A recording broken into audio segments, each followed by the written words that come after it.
The secrets of the Mad Cyborg are finally being uncovered here, and I could not be more excited with this freaking chapter. There's action, there's revelations, and of course crucial insight into how the Mad Cyborg might have come to be. There is a ton to cover in this chapter, and since we are talking about some Mad Cyborg stuff, getting some really important information here, I am going to mention my own personal thoughts on the Mad Cyborg and my own personal theories. So I'll be covering the chapter, but also be talking about some other, Genos, Mad Cyborg, Drive Knight, Metal Knight stuff. So let's get started. Before we get to the full meat of the chapter, we start off with something that would honestly be pretty freaking amazing on its own if it wasn't implanted into this chapter. And it's this scene that we start off with Sonic. He's also fighting an army of battle robots, and he starts off by using one of the weapons he got from Saitama that he of course stole from the ninja leader, and it's called the lightning wrapped dragon guided widespread exploding giant shuriken. Say that 3 times fast. Super silly and long name, I know, but it is pretty strong because it takes out a ton of battle robots instantly, and Sonic's not even breaking a sweat here. However, immediately afterwards, another machine god shows up. These past couple webcomic chapters, we've seen that several machine gods have popped up to take on stronger heroes. Well, this machine god is Disaster Level Dragon, and it's called Machine God Shunpo. It's also apparently the fastest of the machine god series. So Sonic realizes, alright, this is a stronger opponent, so he decides to use the blade that was given to him by Saitama that was one of the ninja leader's main blades. If you remember, Sonic and Flashy Flash each took one of these legendary blades, and this blade is called Rust Bucket. Apparently its power is to suck the blood out of its opponent or something. Not exactly sure because this is a machine god, so we don't really see it in action, but the machine god kicks off the fight by saying that it's going to commence at Mach 3. And for those of you that don't know how fast Mach 3 is, it's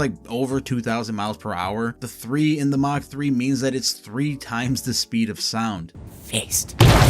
So even moving at this speed, Sonic is able to dodge all of the blows and even comes back with his own 13 Shadows funeral. That completely destroys the machine god. Then of course, being Sonic, after he has this victory, he says, "I've become too strong." I wouldn't say he's become too strong, but he's definitely become very strong because he just easily took out a dragon level threat, meaning that Sonic is easily dragon level here. And as a Sonic fan myself, I love to see it. But just before we cut away from Sonic, he says, even though he's become too strong, the number of robot soldiers isn't decreasing, but there's no such thing as a perpetual motion machine. So his whole thought is that if they keep fighting, this whole threat is eventually going to die down. But we soon see that that is not true at all, because we then cut to Dr. Bofoy's lab, and he points out that these robots never actually run out of fuel because they use the same super efficient solar power system used as the primary energy source for the Hero Association headquarters. That's why they actually started their attack early morning, because they have the power of the sun all freaking day. And if you guys remember, the last time we saw Dr. Bofoy is when he came face to face with Child Emperor. To this point, everyone seems to assume that Dr. Bofoy is the one that's behind this whole entire large scale army of robots. So Child Emperor goes to him to confirm his suspicions, but Dr. Bofoy points out that this shows just how insecure and frightened Child Emperor really is, because he's likely using his emotions to dictate what he's doing here. He's assuming that the fact that he worked under Dr. Bofoy for so long as his assistant meant that he needed to go to confirm for himself that this wasn't Dr. Bofoy who's starting this large scale attack. And Child Emperor points out that this large scale army of robots is much like something they drew up a while back, where they were going to have this policing system of robots that were going to be able to protect every city block and not have to depend so much on heroes. But they eventually settled that it would be too dangerous to have such a large scale force like that. But then Child Emperor points out that a lot of the robots he found running amok outside were emitting identification signals specific to Bofoy made weapons, meaning that there's no way that Dr. Bofoy is the culprit here, because he would never be so sloppy and make himself so easily identifiable. So he deduces, and probably correctly deduces, that the technology used for these robots is plagiarized and someone is using his data in order to frame him for some reason. And the same goes for the battle suits that the Neo heroes have been using. But although Bofoy doesn't seem to be the culprit of this, Child Emperor essentially says that it's pretty shitty that you let this happen. You likely knew that this was going to happen and you just let it go on so you could trace it back to the source. That's apparently his first hypothesis. The second hypothesis is much more personal. Child Emperor says that in his mind, even if the identification numbers are revealed for the robots, it doesn't matter since he's the only one that can verify them. Child Emperor is the only one that can verify that they are Dr. Bofoy schematics, and the fact that he might know that and not care makes Child Emperor feel like he's being underestimated. And as he's saying this, he takes out some kind of special lollipop and takes a bite out of it that seems to start sending him into a rage somehow. But then Child Emperor moves on to his third hypothesis that I think is the one that has the most information packed into it, the most fascinating at least. So I'm just going to read verbatim what he he says here and then kind of dissect it afterwards. He says hypothesis number 3. I don't want to think this, but you who are supposed to be an S-class hero has abandoned your humanity. In the robot army's forces, there are special beings calling themselves machine gods who can make decisions for themselves. I don't know whether S-class heroes or Neo leaders destroyed them, but their wreckage is scattered all over town. I did some investigation into them and found some new insights in their program code. Could this be the AI program that you and I were developing in the past but decided to abandon? We agonized over it for a long time, but ultimately we didn't complete it and sealed off the forbidden AI functionality in the middle of development. Its level was too high and it was prone to becoming uncontrollable, and it would eventually lead to a rampage. We concluded that it is a dangerous creation that cannot be conveniently constructed by even the most brilliant human minds. So in my opinion, this is essentially laying out how the Mad Cyborg came to be. The organization or someone else somehow got the data that Child Emperor and Dr. Bufoy have been working on or had worked on in the past, where they were developing this AI. And I don't think it's a coincidence that Child Emperor used the word rampage when he was describing how dangerous this AI would be. Probably exactly what happened with the Mad Cyborg. What Child Emperor feared had come true. But another interesting point here is that apparently, if it was possible to create such an AI, the creator would not be human. And Child Emperor continues to say, basically computerization. There's no other way to control an AI other than to augment your brain function with machine functionality and surpass the AI. Your computational power would increase and your sensibility would decrease. If your instinctual behaviors were to vanish, there is the danger of losing your sense of value and ethics. So essentially what Child Emperor is saying here, that in order to create such an advanced AI, the person creating it would need to augment their own brains, their own being, to essentially become a computer themselves. And in turn, that would completely eliminate what makes them human. Their emotions, their instinctual behaviors as a person, they would only think as a computer would, which would also mean that their sense of ethics is heavily skewed as well. And personally, I think this is a blueprint to how Drive Knight came to be. To me, he's the most cyborgified out of anybody I've seen in the entire series so far. He seems to be almost completely robot, and we've seen at certain points like in the manga where he drained almost like an entire city for their power just to have enough energy to go back to fight, and how he let the surface support team get their asses completely whooped by Neon just to gain data. That Drive Knight's code of ethics is definitely very shady, and he might have done this to himself and ceased to be human, and this is why he might be potentially working with the organization behind the scenes, because he's doing what he feels right, what he feels is the most sensible thing to do. Because in the previous chapter we learned that one of the organization's goals is to create some type of utopia where everyone is controlled, everyone has some kind of cyborg modification, so there's no type of conflict, there's always peace. Really a dystopia, right? And this seems like something that Drive Knight might see as logical and align with his goals, which is why he's probably working with the organization, and maybe even the head of the organization. Might even be the Mad Cyborg himself, who knows? I know Zonin, a fellow YouTuber, has